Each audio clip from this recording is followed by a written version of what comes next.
The new S-550 anti-aircraft missile system has successfully completed tests and entered combat duty. It is reported by TASS, citing his own source close to the armed forces. Earlier, Russian President Vladimir Putin and Russian Defense Minister Sergei Shoigu announced a fundamentally new S-550 anti-aircraft missile system, which is designed to destroy spacecraft, ballistic missile warheads, hypersonic missiles, at an altitude of several thousand kilometers, according to the source. A number of satellites that the system can hypothetically cope with are in orbits with a radius of thousands of kilometers. According to the source, the first S-550 brigade was on alert. The emergence of a new air defense system testifies to the building by Russia of an air and missile defense system, which includes the Pantsir air defense missile system at low altitudes, the S-350, S-400, S-500 and ZRS-550 long-range air defense systems capable of operating in space. There is still very little information about the S-550 air defense system.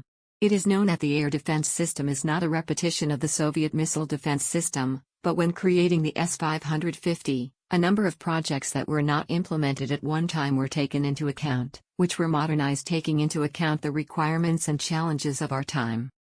For the first time, the introduction of the S-550 air defense system into service, we recall, was announced at a conference call at the Ministry of Defense of the Russian Federation on November 9, 2021. This was then stated by President Vladimir Putin, and that statement raised many questions among experts. After all, there was no information about such a Russian complex earlier. TASS source may have confused the S-550 with the S-500, another air defense system Russia is developing that is being designed with a primary focus on missile defense. The operational state of the S-500, which has been in development since at least 2009, is not entirely clear. The state trials have just completed, and the first supplies of this complex have started, Russian Deputy Prime Minister Yuri Borisov said about the S-500 in September. However, Russian Deputy Defense Minister Alexei Krivorushko said earlier this month that next year, it is planned to complete trials and introduce into service the S-500 missile system and the Voronezh radar that works in the meter range of wavelengths.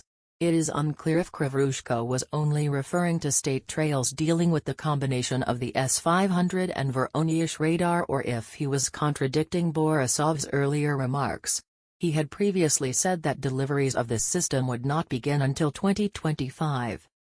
The S-500 has certainly been undergoing full-scale testing in recent years.